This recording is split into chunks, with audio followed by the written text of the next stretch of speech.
CPIM 21-ാം party കോൺഗ്രസിന് ആന്ധ്രയിലെ വിശാഖപട്ടണത്ത് പ്രൗഢോജ്വല തുടക്കം. ബംഗാളിൽ നിന്നുള്ള മുതിർന്ന അംഗം മുഹമ്മദ് അമീൻ പാർട്ടി കോൺഗ്രസിന് തുടക്കം കുറിച്ച് പതാക ഉയർത്തി. പ്രതിനിധി സമ്മേളനം ജനറൽ സെക്രട്ടറി പ്രകാശ് കാരാട്ട് ഉദ്ഘാടനം ചെയ്തു.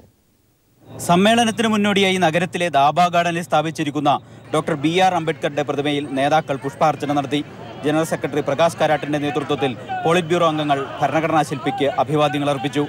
രാവിലെ 10 മണിയോടെ സമ്മേളന നഗരിയായ സമർ മുഖർജി നഗറിൽ ചെങ്കൊടി ഉയർന്നു. ആവേശകരമായ മുദ്രാവാക്യങ്ങൾക്കിടെ മുൻ പോളിറ്റ് ബ്യൂറോ അംഗം മുഹമ്മദ് അമീൻ രക്തപതാക ഉയർത്തി. തുടർന്ന് നാടിനായി ജീവിതം സമർപ്പിച്ച രക്തസാക്ഷികളുടെ ഓർമ്മകളിരമ്പുന്ന രക്തസാക്ഷി മണ്ഡപത്തിൽ നേതാക്കൾ പുഷ്പാർച്ചന നടത്തി. തുടർന്ന് നടന്ന ഉദ്ഘാടന സമ്മേളനത്തിൽ S. രാമേന്ദ്രൻപിള്ള അധ്യക്ഷനായിരുന്നു. പ്രകാശ് കാരാട്ട് പാർട്ടി കോൺഗ്രസ് ഔപചാരികമായി ഉദ്ഘാടനം ചെയ്തു. 749 പ്രതിനിധികളും 72 നിരീക്ഷകരും 7 പ്രത്യേക ക്ഷണിതാക്കളും ഉൾപ്പെടെ 828 പേരാണ് സമ്മേളനത്തിൽ പങ്കെടുക്കുന്നത്. CPI general secretary S. Sudhakar Reddy, RSP general secretary Abani Roy, forward bloc general secretary Devapratap Vishwas, CPI ML നേതാവ് കവിതാ കൃഷ്ണൻ, SUCI നേതാവ് പ്രവാസ് ഘോഷ് എന്നീ ഇടതു പാർട്ടികളുടെ നേതാക്കളും സമ്മേളനത്തെ അഭിവാദ്യം ചെയ്തു. ഇടതുപക്ഷ ഐക്യം ശക്തിപ്പെടുത്തേണ്ടതിന്റെ ആവശ്യകത ഊന്നിപ്പറഞ്ഞുകൊണ്ടാണ് CPIMന്റെ 21-ാം പാർട്ടി കോൺഗ്രസിന് വിശാഖപട്ടണത്ത് രക്തപതാക ഉയർന്നത്. അങ്ങനെ തൊഴിലാളി വർഗ രാഷ്ട്രീയത്തിന്റെ സംഘം ചേരലിന് വേദിയായി ഈ തുറമുഖ നഗരം. വിശാഖപട്ടണത്തു നിന്നും ക്യാമറമാൻ ദിലീപ് ഗോപിക്കൊപ്പം സാലി മുഹമ്മദ്. വർഗീയതയ്ക്കും നവലിബറൽ നയങ്ങൾക്കുമെതിരെ ഇടതൈക്യം ശക്തിപ്പെടുത്തുമെന്ന് CPIM general secretary Prakash Karat പറഞ്ഞു. വിശാഖപട്ടണത്ത് 21-ാം പാർട്ടി കോൺഗ്രസ് ഉദ്ഘാടനം ചെയ്യുകയായിരുന്നു അദ്ദേഹം. ഭരണഘടന വിഭാവനം ചെയ്യുന്ന മതേതര ജനാധിപത്യം BJPയും RSSും തകർക്കുകയാണെന്നും കാരാട്ട് കുറ്റപ്പെടുത്തി.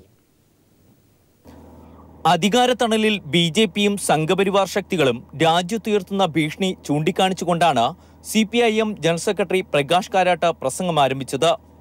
നവലിബറൽ പ്രയോക്താക്കൾക്കും വർഗീയ ശക്തികൾക്കുമെതിരെ പോരാടുമെന്ന് കാരാട്ട് വ്യക്തമാക്കി. ഇതിനായി ഇടതുപക്ഷ ഐക്യം ശക്തിപ്പെടുത്തണമെന്നും CPIM general secretary Prakash Karat പറഞ്ഞു. ഹിന്ദു വർഗീയതയുടെയും കോർപ്പറേറ്റുകളുടെയും പിന്തുണയോടെ അധികാരത്തിലെത്തിയ BJPയും മോഡിയും മതന്യൂനപക്ഷങ്ങളെ നോട്ടമിട്ടിരിക്കുന്നു. വ്യാപക ആക്രമണം മതന്യൂനപക്ഷങ്ങൾക്ക് നേരിടേണ്ടി വരുന്നു. പള്ളികൾ നിരന്തരം ആക്രമിക്കപ്പെടുന്നു. ന്യൂനപക്ഷങ്ങൾക്ക് ഭക്ഷണത്തിനുള്ള അവകാശം പോലും നിഷേധിക്കപ്പെടുന്നു. ഭരണഘടന വിഭാവനം ചെയ്യുന്ന മതേതരത്വ ജനാധിപത്യം RSSും BJPയും തകർക്കുന്നുവെന്നും കാരാട്ട് കുറ്റപ്പെടുത്തി. I am confident that the 21st Congress of the CPIM will be a landmark in providing a new direction to the party. It will equip the party to go to the people, to mobilize them for the cause of democracy, secularism, social justice and for a left and democratic alternative. So let us go forward to building a strong CPIM, forging left unity and struggling together for a left and democratic alternative. Modi ഭരണത്തിന് കീഴിൽ തൊഴിലാളി വർഗത്തിനും രക്ഷയില്ല. തൊഴിൽ നിയമങ്ങൾ ഭേദഗതി ചെയ്യുന്നു. ഭൂമി ഏറ്റെടുക്കൽ ബിൽ കൊണ്ടുവരുന്നു. ഇതിലൂടെ തൊഴിലാളി വർഗത്തിന്റെ ജീവനും സ്വത്തിനും വരെ നഷ്ടമുണ്ടാവുകയാണെന്നും പ്രകാശ് കാരാട്ട് ചൂണ്ടിക്കാണിച്ചു. 21-ാം പാർട്ടി കോൺഗ്രസിന്റെ ഉദ്ഘാടന ചടങ്ങിലേക്ക് ക്ഷണിക്കപ്പെട്ട CPI general secretary Sudhakar Reddy സമ്മേളനത്തെ അഭിസംബോധന ചെയ്തു. നിലവിലെ രാഷ്ട്രീയ സാഹചര്യങ്ങളിൽ മതേതരത്വ മൂല്യം ഉയർത്തിപ്പിടിക്കണമെന്ന് അദ്ദേഹം ആവശ്യപ്പെട്ടു. വർഗീയ രാഷ്ട്രീയത്തിനെതിരെ മതേതര മൂല്യം ഉയർത്തിപ്പിടിക്കുന്ന ഇടതുപക്ഷ പാർട്ടികളുടെ ഐക്യത്തിനും 21-ാം പാർട്ടി കോൺഗ്രസ് ആഹ്വാനം ചെയ്യുന്നു. വിശാഖപട്ടണത്ത് നിന്നും ക്യാമറാമാൻ രാജീവ് കണ്ണാടിക്കൊപ്പം സന്തോഷ് തർലിംഗ്. പാർട്ടി കോൺഗ്രസിൽ പ്രതിനിധി സമ്മേളനത്തിന്റെ ആദ്യ സെഷൻ പൂർത്തിയായി. ഇന്ന് രാഷ്ട്രീയ അടവ് നയ റിപ്പോർട്ടിന്റെ കരട് നയരേഖ അവതരിപ്പിച്ചതായി party general secretary Prakash Karat അറിയിച്ചു. ഇക്കാര്യത്തിൽ വിശദമായ ചർച്ച നാളെ ഉണ്ടാകുമെന്നും കാരാട്ട് പറഞ്ഞു. In the afternoon session today we have presented the draft review report on the political tactical line and the pre-Congress amendments we have received on that report. And tomorrow the discussion will start on this review report. The entire day the discussions will be held, and day after tomorrow we shall finalize or adopt this report. People പുറത്തുവിട്ട സലിം രാജിന്റെ വെളിപ്പെടുത്തൽ ഗൗരവതരം ആണെന്ന് CPIM സംസ്ഥാന secretary Kodiyeri Balakrishnan പറഞ്ഞു. സലിം രാജ് പറഞ്ഞ കാര്യങ്ങൾ അവിശ്വസിക്കേണ്ടതില്ല. മുഖ്യമന്ത്രിയുടെ വീടും ഓഫീസുമായി അടുപ്പമുള്ള ആളായിരുന്നു സലിം രാജ് എന്നും ഇനിയും കൂടുതൽ കാര്യങ്ങൾ പുറത്തുവരാനിരിക്കുന്നതേ ഉള്ളൂവെന്നും കോടിയേരി പറഞ്ഞു. ഭൂമി കുംഭകോണ കേസിൽ 450 കോടി രൂപയുടെ ഭൂമി കുംഭകോണം നടത്തിയ കേസിൽ പ്രതിയായിട്ടുള്ള CBI ചാർജ് ചെയ്തിരിക്കുന്ന കേസിലെ പ്രതിയാണ് സലീം രാജ്. അദ്ദേഹം മുഖ്യമന്ത്രിയുടെ ഗൺമാനും മുഖ്യമന്ത്രിയുമായി വളരെ അടുത്ത ബന്ധമുള്ള ഒരു പോലീസ് ഓഫീസറുമായിരുന്നു. മുഖ്യമന്ത്രിയുടെ ഓഫീസിലും വീട്ടിൽ നടക്കുന്ന എല്ലാ കാര്യങ്ങൾക്കും അദ്ദേഹം പങ്കാളിയായിരുന്നു. അങ്ങനെയുള്ള ഒരാളാണ് ഇത് സംബന്ധിച്ച ചില കാര്യങ്ങൾ പുറത്ത് പറഞ്ഞിരിക്കുന്നത്. അത് അവിശ്വസിക്കേണ്ടെന്ന കാര്യമില്ല. അത് വളരെ ഗൗരവമുള്ള കാര്യമാണ് സലീം രാജ് പുറത്ത് പറഞ്ഞിരിക്കുന്നത്. അദ്ദേഹത്തിന് പോലും ചില കാര്യങ്ങൾ തുറന്നു പറയേണ്ടി വന്നു എന്നത് UDF-നകത്തും ഉമ്മൻചാണ്ടിയുടെ ഓഫീസിനകത്തും പല ചീഞ്ഞനാറ്റങ്ങളും പുറത്ത് വന്നുകൊണ്ടിരിക്കുന്നു എന്നാണ് ഇത് വ്യക്തമാക്കുന്നത്. അവരുടെ കൂടെ ഇരിക്കുന്ന ഏറ്റവും അടുത്ത ആളുകൾക്ക് തന്നെ ഈ കാര്യങ്ങൾ പറയേണ്ടെന്നൊരു സ്ഥിതിയിലേക്ക് എത്തിക്കഴിഞ്ഞു. ഇനിയും വരും ദിവസങ്ങളിൽ പലതും പുറത്തു വരാൻ. UDF ഘടകകക്ഷികളെ നിരീക്ഷിക്കാൻ സ്പെഷ്യൽ ബ്രാഞ്ചിനെ ചുമതലപ്പെടുത്തിയിരുന്നതായി UDF കൺവീനർ PP തങ്കച്ചൻ. RSPയുടെയും ജനതാദളിന്റെയും ചില നീക്കങ്ങൾ ഇതിലൂടെ മനസ്സിലാക്കാനായെന്നും തങ്കച്ചൻ പറഞ്ഞു. ഘടകകക്ഷികളുടെ നീക്കങ്ങൾ മനസ്സിലാക്കാൻ സ്പെഷ്യൽ ബ്രാഞ്ചിനെ സ്ഥിരമായി ഉപയോഗപ്പെടുത്താറുണ്ടെന്നും അദ്ദേഹം പെരുമ്പാവൂരിൽ പറഞ്ഞു. ജനതാദളിന്റെ നേതാക്കന്മാരും അതുപോലെ തന്നെ RSPയുടെ നേതാക്കന്മാരും അത് സമ്മതിച്ചു. അവർ തന്നെ പറഞ്ഞു അങ്ങനെ ഞങ്ങളെ ചിലപ്പോൾ സമീപിച്ചു, ഞങ്ങൾ അങ്ങോട്ടില്ല എന്ന് അവരോട് പറഞ്ഞു. അവരുടെ സംസ്ഥാന സെക്രട്ടറി അദ്ദേഹവും അതുപോലെ തന്നെ ജനതായുടെ ഷെയ്ഖ് പി ഹാരിസും പറഞ്ഞു എന്നൊരു ശ്രമം ഉണ്ടായിരുന്നു. പക്ഷേ ഞങ്ങൾ UDF വിട്ട് LDF ഇല്ല എന്ന് പറഞ്ഞിട്ട് സ്പെഷ്യൽ ബ്രാഞ്ചിൻ്റെ പണി ഇതാണ്. രാഷ്ട്രീയ സാഹചര്യങ്ങൾ ഏത് കാലഘട്ടങ്ങളിലും ഏത് ഗവൺമെൻറ് അധികാരത്തിലിരുന്നാലും ഈ പൊളിറ്റീഷ്യൻസിൻ്റെ ഓരോ കക്ഷികളുടെയൊക്കെ രാഷ്ട്രീയ നീക്കങ്ങൾ പരിശോധിക്കുക എന്നത് സ്പെഷ്യൽ ബ്രാഞ്ചിൻ്റെ ചുമതലയാണ്. അതൊരു പ്രത്യേകത എന്ന് പറഞ്ഞാൽ ഏത് കാലഘട്ടങ്ങളിലും ഉള്ളതാണ്. അങ്ങനെയാണ് അവർക്ക് ആ വ്യവസ്ഥ മനസ്സിലായത്. അതിപ്പോൾ ശരിയാണെന്ന് ഇവർ സംബന്ധിച്ചില്ല, ഘടകകക്ഷികൾ സംബന്ധിച്ചില്ല. സ്വന്തം MLA-മാരെ UDF നേതൃത്വത്തിന് വിശ്വാസമില്ലാതായെന്ന് VS അച്യുതാനന്ദൻ. ഇതുകൊണ്ടാണ് ഘടകകക്ഷികളെ നിരീക്ഷിക്കുന്നതെന്നും ഇതിൽ ഉമ്മൻചാണ്ടിക്കും പങ്കുണ്ടെന്നും VS പറഞ്ഞു. പറഞ്ഞിരിക്കുന്നത് അവരുടെ ഘടകകക്ഷികളെ തന്നെ അവർ വാച്ച് ചെയ്യുന്നു എന്നാണ്. അതിന് ക്രൈംബ്രാഞ്ചിനെ ഏർപ്പാട് ചെയ്തിട്ടുണ്ടെന്നാണ് തങ്കച്ചൻ തന്നെ പറഞ്ഞിരിക്കുന്നത്.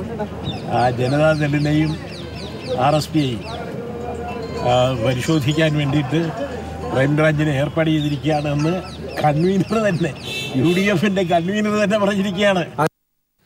ഷോൺ ജോർജിനെ യൂത്ത് ഫ്രണ്ടിൽ നിന്നും പുറത്താക്കി. അച്ചടക്ക ലംഘനത്തിനാണ് ഷോണിനെ പുറത്താക്കിയതെന്ന് യൂത്ത് ഫ്രണ്ട് പ്രസിഡന്റ് പ്രിൻസ് ലൂക്കോസ് പറഞ്ഞു. ഷോണിന്റെ നേതൃത്വത്തിലൊക്കെ വ്യാപകമായ സംഘടനാ വിരുദ്ധ പ്രവർത്തനം, പാർട്ടിയെ വെല്ലുവിളിച്ചുകൊണ്ട് പാർട്ടി ലീഡർ രാജിവെക്കണമെന്ന് ആവശ്യപ്പെട്ടുകൊണ്ട് നിൽക്കുന്ന സാഹചര്യത്തിലാണ് ഈ അച്ചടക്ക നടപടിയിലേക്ക് യൂത്ത് ഫണ്ട് പോകുന്നത്. സംഘടനാ വിരുദ്ധ പ്രവർത്തനത്തിന്റെ പേരിൽ യൂത്ത് ഫ്രണ്ട് ഭാരവാഹികളായ റിജോ വാളന്ത്ര, പ്രവീൺ ഉള്ളാട്ട്, ബോബൻ T തെക്കേൽ, ഷോൺ ജോർജ് എന്നിവരെ പുറത്താക്കിയതായി അറിയിക്കുന്നു. KM മാണിക്കെതിരെ കോഴ ആരോപണവുമായി ഷോൺ ജോർജ്. പ്ലീഡർമാരുടെ നിയമനത്തിന് റോബിൻ ജോസ് എന്നയാളിൽ നിന്ന് മാണി 8 ലക്ഷം രൂപ കോഴ വാങ്ങിയെന്ന് ഷോൺ പറഞ്ഞു. SFIയുടെ ചെയർമാൻ കാൻഡിഡേറ്റായി മത്സരിക്കുകയും അവിടെ നിന്ന് ജയിക്കുകയും ചെയ്ത റോബിൻ ജോസ്, 2005 ജയിച്ച റോബിൻ ജോസ്, ഞാൻ 2011 നോക്കുമ്പോൾ കേരള കോൺഗ്രസിന് നോമിനിയായിട്ട് ഗവൺമെന്റ് ലീഡറായിട്ട് നമ്മുടെ വഞ്ചൂർ കോർട്ടിലിരിക്കുന്നു. ഞാൻ ചോദിച്ചു എന്താ സംഭവം. ഞാൻ സംഭവം അറിഞ്ഞപ്പോൾ യൂത്തിന്റെ സംസ്ഥാന കമ്മിറ്റിയിൽ ഞാൻ ചോദ്യം ചെയ്തു. സംസ്ഥാന കമ്മിറ്റിയിൽ ചോദ്യം ചെയ്യുമ്പോൾ തിരുവനന്തപുരത്തുള്ള നേതാക്കൾ വിളിക്കുന്നു, കാലെ പിടിക്കുന്നു, കയ്യെ പിടിക്കുന്നു. ഞാൻ പറഞ്ഞു പുറകോട്ടില്ല. കാരണം SFIയുടെ ചെയർമാനായി ജയിച്ച വ്യക്തി എങ്ങനെ തിരുവനന്തപുരത്ത് അഡീഷണൽ ഗവൺമെന്റ് ലീഡറായി എന്ന് എനിക്കറിയണം. എനിക്കത് അറിയാനുള്ള അയാൾക്കെതിരെ ഈ പാർട്ടിക്ക് വേണ്ടി ഫൈറ്റ് ചെയ്ത ആളാണ് ഞാൻ. അതാണ് മനസ്സിലായി. ഷോൺ അതായത് ഷോൺ നിയമപരമായി നീങ്ങുന്നതിനെ സംബന്ധിച്ച് ഒറ്റ കാര്യം കൊണ്ട് പറഞ്ഞോട്ടെ. അദ്ദേഹത്തിന് ഞാൻ അവസാനം എന്നോട് റോബിൻ എന്റെ സുഹൃത്താണ്. റോബിൻ എന്നെ വിളിച്ചു. ഞാൻ തിരുവനന്തപുരത്തുള്ളപ്പോൾ എന്നെ വന്ന് കണ്ടു. ഷോണെ ചതിക്കരുത്, 8 ലക്ഷം രൂപ കൊടുത്താണ് ഞാൻ ഈ പോസ്റ്റ് മേടിച്ചത്. എന്നെ ഉപദ്രവിക്കുന്നത്, എന്റെ കുടുംബം മര്യാദരാകും. ഞാൻ മിണ്ടിയില്ല. കാരണം ഇത് കേരളം ഒട്ടുക്കെ നടന്നിരിക്കുകയാണ്. രാഹുൽ ഗാന്ധിക്കെതിരെ രൂക്ഷ വിമർശനവുമായി ഷീല ദീക്ഷിത്. രാഹുലിന്റെ നേതൃപാടവത്തിൽ സംശയമുണ്ടെന്ന് പറഞ്ഞ ഷീല ദീക്ഷിത് സോണിയാഗാന്ധി പാർട്ടി അധ്യക്ഷയായി തുടരണമെന്ന് ആവശ്യപ്പെട്ടു. ഉത്തരവാദിത്വങ്ങളിൽ നിന്ന് സോണിയ ഒളിച്ചോടാറില്ലെന്നും ഷീല പറഞ്ഞു. നേതാജി സുഭാഷ് ചന്ദ്രബോസുമായി ബന്ധപ്പെട്ട രഹസ്യരേഖകൾ പ്രസിദ്ധീകരിക്കാൻ നടപടി സ്വീകരിക്കുമെന്ന് പ്രധാനമന്ത്രി നരേന്ദ്രമോദി. നേതാജിയുടെ അനന്തരവന്റെ മകൻ സൂര്യബോസുമായി ബെർലിനിൽ വെച്ച് നടത്തിയ കൂടിക്കാഴ്ചയിലാണ് നരേന്ദ്രമോദി ഇക്കാര്യത്തിൽ ഉറപ്പ് നൽകിയത്. രേഖകൾ ഉടനെ പ്രസിദ്ധീകരിക്കണമെന്നാവശ്യപ്പെട്ട് നേതാജിയുടെ കുടുംബാംഗങ്ങൾ കൊൽക്കത്തയിൽ മാർച്ച് നടത്തി. 1948 മുതൽ 68 വരെ നേതാജി സുഭാഷ് ചന്ദ്രബോസിന്റെ കുടുംബത്തെ നെഹ്റു സർക്കാർ രഹസ്യ നിരീക്ഷണം നടത്തിയെന്ന വെളിപ്പെടുത്തലിന്റെ പശ്ചാത്തലത്തിലാണ് കുടുംബാംഗങ്ങൾ കടുത്ത നടപടികളുമായി രംഗത്തെത്തിയിരിക്കുന്നത്. പ്രധാനമന്ത്രി നരേന്ദ്രമോദിയുമായി ബെർലിനിൽ വെച്ച് കൂടിക്കാഴ്ച നടത്തിയ നേതാജിയുടെ അനന്തരവന്റെ മകൻ സൂര്യബോസ് രഹസ്യരേഖകൾ മുഴുവൻ പ്രസിദ്ധീകരിക്കണമെന്ന് ആവശ്യപ്പെട്ടു. രഹസ്യരേഖകൾ പുറത്തുവിടാൻ നടപടികൾ സ്വീകരിക്കുമെന്ന് പ്രധാനമന്ത്രി ഉറപ്പു നൽകിയതായി സൂര്യബോസ് പറഞ്ഞു. നേതാജി വിമാന അപകടത്തിൽ മരിച്ചുവെന്ന നിഗമനം അംഗീകരിക്കാനാവില്ലെന്ന നിലപാടിലാണ് നേതാജിയുടെ കുടുംബം. മരിച്ചുവെന്ന് ഉറപ്പായിരുന്നെങ്കിൽ പിന്നെ എന്തിനാണ് കുടുംബത്തെ നിരീക്ഷിച്ചതെന്ന ചോദ്യമാണ് ഇവർ ഉന്നയിക്കുന്നത്. നേതാജിയുമായി ബന്ധപ്പെട്ട 70,000 പേജുള്ള രേഖകളിൽ 10,000 പേജുകൾ മാത്രമാണ് ഇതുവരെ പുറത്തു വന്നിട്ടുള്ളത്. മുഴുവൻ രേഖകളും പ്രസിദ്ധീകരിക്കണമെന്നാവശ്യപ്പെട്ട് നേതാജിയുടെ കുടുംബാംഗങ്ങളും അനുയായികളും കൊൽക്കത്തയിൽ റാലി നടത്തി.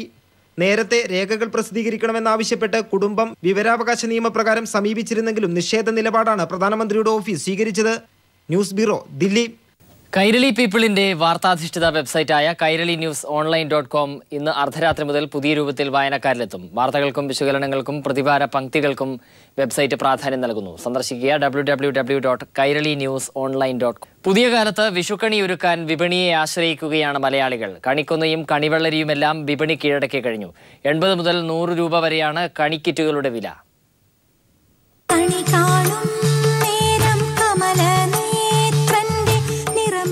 ഓണത്തിന് പൂവെന്ന പോലെ വിഷുവിന് കണിയും വില കൊടുത്തു വാങ്ങുകയാണ് ഇന്ന് മലയാളികൾ. വിഷുക്കണിയൊരുക്കാൻ കണിക്കൊന്നയും കണിവെള്ളരിയും എന്ന് വേണ്ട എല്ലാ വസ്തുക്കളും വിപണിയിൽ നിരന്നു കഴിഞ്ഞു. തലസ്ഥാന നഗരത്തിലെ പ്രധാന വിൽപ്പന കേന്ദ്രങ്ങൾക്ക് പുറമെ നഗരവീഥികളിലും കണിക്കറ്റുകളുടെ വിൽപ്പന പൊടിപൊടിക്കുകയാണ്. നമ്മൾ കിറ്റാറ്റ് കൊടുക്കുന്ന ചക്കയുണ്ട്, മാങ്ങയുണ്ട്, പറങ്ങാണ്ടിയുണ്ട്, പുറത്തുചക്കയുണ്ട്, കണിക്കൊന്നയുണ്ട്, അഴിനിച്ചക്കയുണ്ട്. എല്ലാം കൂടെ എത്ര 50 രൂപയാണ്. 50 മുതൽ 100 രൂപ വരെയാണ് കണിക്കിറ്റുകളുടെ വില. ഇതിൽ മത്തനുണ്ട്, വെള്ളരിയുണ്ട്, കണിക്കൊന്നുണ്ട്, എല്ലാ സാധനവും വാങ്ങിച്ചു. ഫ്രൂട്ട്സുകൾ വാങ്ങിച്ച് വില അല്പം കൂടുതൽ തന്നെ. ഇപ്പോഴത്തെ ഇതിനു വേണ്ടി ആരും അങ്ങനെ ശ്രമിക്കുന്നില്ല, കൃഷി ചെയ്യാനോ അങ്ങനെ ശ്രമിക്കുന്നില്ല. എങ്ങനെ ഇറക്കുന്നതുകൊണ്ട് ആൾക്കാർ ഒരു ഈസി വേ സിറ്റിയിൽ താമസിക്കുന്നവരാണല്ലോ, അപ്പോൾ ഇങ്ങനെയുള്ള സാധനങ്ങൾ കിട്ടാനായിട്ട് ഇവിടെ തന്നെ കടയൊക്കെ ആശ്രയിക്കേണ്ടി വരും. നമുക്ക് കണി കണ്ടല്ലേ പറ്റുള്ളൂ. അപ്പോൾ എത്ര വിലയാണോ അവർ ചോദിക്കുന്ന വിലയ്ക്ക് വാങ്ങിയേ പറ്റുള്ളൂ. പച്ചക്കറിയും പലവ്യഞ്ജനവും എന്ന പോലെ വിഷുക്കണി കിറ്റുകൾ വാങ്ങാനും വിപണിയിൽ തിരക്കേറെയാണ്.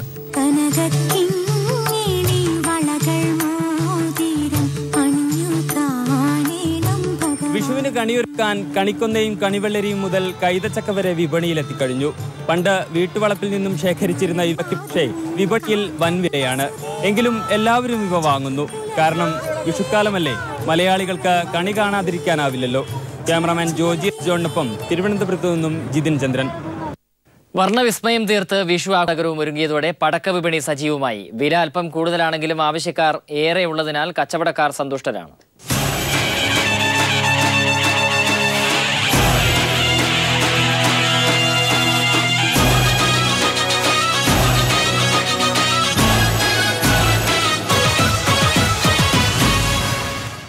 പൂക്കുറ്റി, നിലച്ചക്രം, കമ്പിത്തിരി, മത്താപ്പ്, വാണം, ഓലപ്പടക്കം, മാലപ്പടക്കം, ഗുണ്ട് എന്ന് വേണ്ട വിഷുവിൻ്റെ രാവിനെ പകലാക്കി മാറ്റാൻ വേണ്ടുന്നതെല്ലാം വിപണിയിലുണ്ട്. ഗ്രാമ നഗര വ്യത്യാസമില്ലാതെ എല്ലാവരും വിഷു ആഘോഷിക്കാനുള്ള അവസാനവട്ട തയ്യാറെടുപ്പിലാണ്. വിഷുവിന് ഒഴിച്ചുകൂടാൻ പറ്റാത്ത ഇനമാണ് കരിമരുന്ന് പ്രയോഗം എന്നതിനാൽ പടക്ക വിപണിയിൽ ആളൊഴിഞ്ഞ നേരമില്ല. രാത്രി വൈകിയും കടകൾ പ്രവർത്തിക്കുന്നുണ്ട്. വിവിധ തരത്തിലുള്ള ഉൽപ്പന്നങ്ങളുണ്ടെങ്കിലും ശബ്ദം കുറവും വർണ്ണം കൂടുതലുമുള്ള ചൈനീസ് ഉൽപ്പന്നങ്ങൾക്കാണ് ആവശ്യക്കാരേറെ. കഴിഞ്ഞ വർഷം സ്വല്പം കൂടുതലുണ്ട്. വില രീതിയിൽ തന്നെ പോവാം. ചില ഐറ്റംസിന് മാത്രമേ 1-2 രൂപ കൂടുതലുള്ളൂ. ചൈനീസ് ഇഷ്ടംപോലെ ഇറങ്ങും. നമ്മുടെ നാട്ടിലുള്ള സാധനം കുറവാണ്. എന്നാൽ വില ഒരല്പം കൂടുതലാണെന്നാണ് ഉപഭോക്താക്കളുടെ പരാതി. പടക്കമൊക്കെ മേടിച്ചായിരുന്നു, പക്ഷേ ഭയങ്കര വിലയാണ് ഇപ്രാവശ്യത്തെ. കഴിഞ്ഞ വർഷത്തെക്കാളും കൂടുതൽ ഭയങ്കര വിലയുണ്ട് ഇപ്പോൾ. കച്ചവടം നന്നായി നടക്കുന്നുണ്ടെങ്കിലും ഇടയ്ക്കെത്തുന്ന പെരുമഴ വിപണിക്ക് ഭീഷണിയാകുമോ എന്ന നേരിയ ആശങ്കയും കച്ചവടക്കാർക്കുണ്ട്. News bureau, Kochi.